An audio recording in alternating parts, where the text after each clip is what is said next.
Shalom Bapak Ibu, Saudara-saudara yang dikasihi Tuhan. Bertemu kembali dalam Sapaan Rohani GKJ Cakraningrat. Semoga Bapak Ibu dan Saudara-saudara semuanya dalam keadaan sehat, dalam keadaan kecukupan, dan selalu dalam lindungan Tuhan yang Maha Kasih. Pada saat ini kita akan bersama-sama kembali belajar untuk mengerti apa yang Tuhan inginkan dalam kehidupan kita. Tapi sebelumnya mari kita tunduk dan berdoa lebih dulu. Tuhan Allah Bapa yang penuh kasih, puji syukur dan terima kasih senantiasa kami naikkan kehadirat-Mu atas segala penyertaan-Mu di dalam kehidupan kami hari lepas hari. Tuhan tidak pernah meninggalkan tangan-Mu untuk senantiasa mencukupkan dan memberikan kepada kami kekuatan dan kesehatan. Di dalam keadaan apapun Tuhan tidak pernah meninggalkan kami. Tuhan, pada saat ini kami akan belajar mengerti akan kehendak-Mu Tuhan. Mampukan kami mengerti dan kiranya Tuhan firman-Mu menjadi suluh bagi kaki kami untuk melangkah dalam dunia ini. Terima kasih Tuhan. Haleluya. Amin. Pada saat ini kita akan bersama-sama belajar dari Markus 10. Markus 10 ayat 46 sampai dengan 52. Yesus menyembuhkan Bartimius. Lalu tibalah Yesus dan murid-muridnya di Yeriko. Dan ketika Yesus keluar dari Yeriko bersama-sama dengan murid-muridnya dan orang banyak yang berbondong-bondong, ada seorang pengemis yang buta bernama Bartimius, duduk di pinggir jalan. Ketika didengarnya bahwa itu adalah Yesus orang Nazaret, mulailah ia berseru, "Yesus, anak Daud, kasihanilah aku." Banyak orang menegurnya supaya ia diam, namun semakin keras ia berseru, "Anak Daud, kasihanilah aku." Lalu Yesus berhenti dan berkata, "Panggillah dia." Mereka memanggil orang buta itu dan berkata kepadanya, "Kuatkan hatimu, berdirilah, ia memanggil engkau." Lalu ia menanggalkan jubahnya, ia segera berdiri dan pergi mendapatkan Yesus. Tanya Yesus kepadanya, "Apa yang kau kehendaki supaya aku berbuat bagimu?" Jawab orang buta itu, "Rabuni, supaya aku dapat melihat." Lalu kata Yesus kepadanya, "Pergilah, imanmu telah menyelamatkan engkau." Pada saat itu juga melihatlah ia, lalu ia mengikut Yesus dalam perjalanannya. Bapak Ibu Saudara-saudara yang dikasihi Tuhan,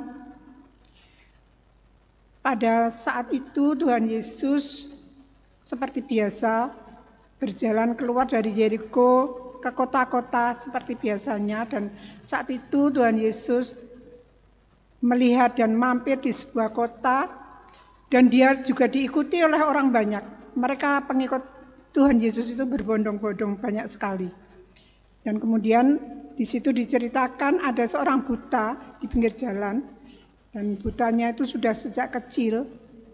Dia mendengar, walaupun dia buta itu dia juga bisa mendengar kabar tentang mujizat-mujizat yang Tuhan sudah lakukan di mana-mana, sehingga dia punya pengharapan untuk bisa sembuh seperti mereka yang sudah disembuhkan oleh Tuhan Yesus di mana Tuhan Yesus berada. Kemudian dia berteriak-teriak, "Yesus, anak Daud, kasihanilah aku. Yesus, anak Daud, kasihanilah aku." Orang banyak yang ada di sekelilingnya itu tentunya marah karena merasa risih, merasa bising. Demikian juga murid Tuhan Yesus. Murid Tuhan Yesus itu jadi jengkel, marah. Bukannya dia sudah mengikut Tuhan Yesus bertahun-tahun ya. Dia sudah mengikut Tuhan Yesus sudah lama. Bahkan setiap hari melihat bagaimana Tuhan Yesus itu perbuatannya, kasihnya kepada orang lain. Tapi di situ murid Tuhan Yesus itu jengkel. Tidak menunjukkan dia sebagai murid Tuhan Yesus. Tidak meneladani Tuhan Yesus. Dia minta supaya Bartimeus itu diam. Di sini dikatakan, berhentilah. Banyak orang menegurnya. Lalu kemudian dia minta supaya dia diam, tidak mengganggu, tidak teriak-teriak, mereka itu merasa terganggu. Tetapi tidak demikian dengan Tuhan Yesus. Tuhan Yesus yang penuh kasih itu kemudian menghampiri dan meminta untuk memanggil Bartimeus. Ditanya, apa yang kamu kehendaki di dalam yang kamu kehendaki untuk diperbuat oleh Tuhan Yesus. Dan Bartimeus berkata, untuk minta disembuhkan. Nah, mari kita merenungkan sikap dari beberapa pengikut Tuhan Yesus yang menegur saat itu. Saat itu banyak murid ya, berbondong-bondong, bahkan di situ diceritakan berbondong-bondong. Tetapi rupanya sedikit yang peduli, bahkan mereka merasa terganggu. Tak seorang pun muridnya peduli kepada Bartimeus itu yang teriak-teriak. Alih-alih membantu, mereka justru marah dan meminta Bartimeus untuk diam. Namun di sini Tuhan Yesus menunjukkan kasih-Nya. Betapa Dia adalah Tuhan yang peduli. Tuhan yang tahu akan kebutuhan orang lain, kebutuhan murid-muridnya. Dan saat itu Dia tahu kebutuhan Bartimeus, tetapi Tuhan tetap menanyakan apa yang dikehendaki. Demikian juga kalau Tuhan itu sebenarnya tahu apa yang menjadi kebutuhan kita, tetapi kita diminta untuk memohon, berdoa, menyatakan apa yang kita kehendaki, apa yang kita ingin Tuhan perbuat atas kita. Dan pada hari itu Bartimeus menerima kesembuhan. Dan sejak saat itu Bartimeus juga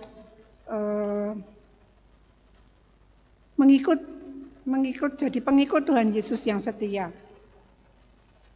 Kemudian apa yang kita lakukan sebagai murid Tuhan Yesus untuk meneladani. Tuhan Yesus sudah memberikan contoh yang baik, contoh untuk mengasihi orang lain tanpa syarat. Kasih itu tanpa syarat. Tetapi yang menjadi pertanyaan, bagaimana dengan kita? Apakah kita juga mengasihi orang lain? Bukan dengan kata-kata. Banyak ya dari di antara kita itu mengasihi mesakne ra iso mangan, mesake ora. Tetapi yang namanya itu welas tanpa alis. Jadi hanya kata-kata saja. Kasihan, tetapi itu hanya ucapan. Tetapi tanpa tindakan yang nyata. Nah, di sini Tuhan Yesus mempertanyakan pada kita, apa yang kita lakukan bila kita melihat orang lain yang membutuhkan kita, uluran tangan kita.